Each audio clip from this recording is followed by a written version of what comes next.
हमारे साथ मनोहर सर हैं। मनोहर सर के बारे में बता दें कि एक भोजपुरी की ये धरोहर है। भोजपुरी को गरिमा को अगर कोई बढ़ा रहा है तो इन सब कलाकार बढ़ा रहे हैं। बाकी आप भोजपुरी में क्या हो रहा है आप बेहतर जानते होंगे, ज़्यादा समय नहीं लेंगे। स्वागत है। बहुत बहुत धन्यवाद। जितने भी दर्शक आपके देखने वाले हैं मैं दिल से धन्यवाद कर रहा हूँ।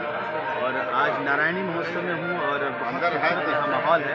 कहा जाता है 100 काशी। और जिला प्रशासन ने हम लोग को आमंत्रित किए हैं डीएम साहब के। कहीं ना कहीं आप राम है और जनकपुर में है, यानी हमारे जमाई राजा हैं। अरे बहुत बहुत धन्यवाद, इसके लिए आपका आभार। और आप ये जो जगह है इस जगह की महिमा अपरंपार है।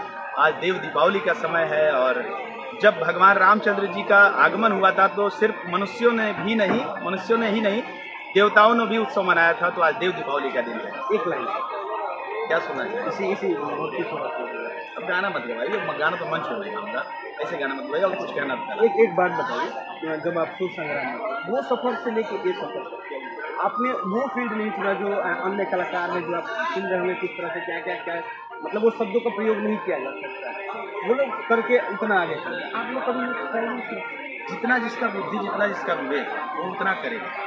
हमारा बुद्धि विवेक भगवान रामचंद्र जी के लिए, भोजपुरी गीत संगीत के अच्छे गानों के लिए और इस मर्यादा को हमें समझ के करना चाहिए। मैं उसमें काम कर रहा हूँ।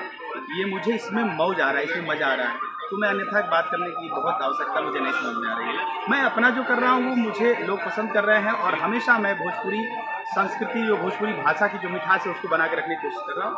यही इसी प्रयास में जारी हूँ और कौन क्या कर रहा है उससे मुझे मतलब नहीं है। हमेशा मैं ये कहूँगा कि अच्छा करने की कोशिश हर कलाकार को करने की जरूरत है। अच्छा, एक बात बताइए, अलग इंडस्ट्री जो है चाहे साउथ की हो चाहे बॉलीवुड है, साउथ भी है, बॉलीवुड का कॉम्पिटिटर हो सकता है, लेकिन हमारी जो इंडस्ट्री है जहाँ से हम आते हैं भोजपुरी से, कहाँ से देखिए टेक्निकल हमारी भोजपुरी टेक्निकली बहुत थोड़ा सा वीक है और अच्छा काम अब करने लगी है।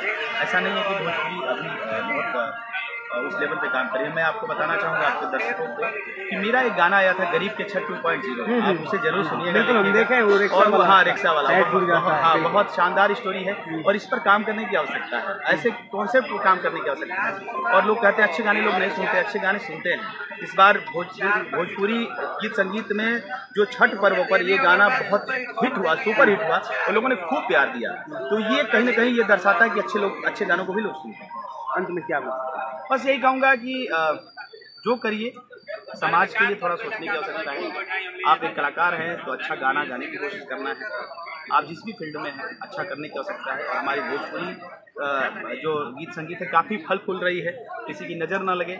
और इसी के साथ मैं यही आग्रह करूँगा कि अच्छे कलाकारों को आप सुनना शुरू करें। बहुत बहुत धन्यवाद।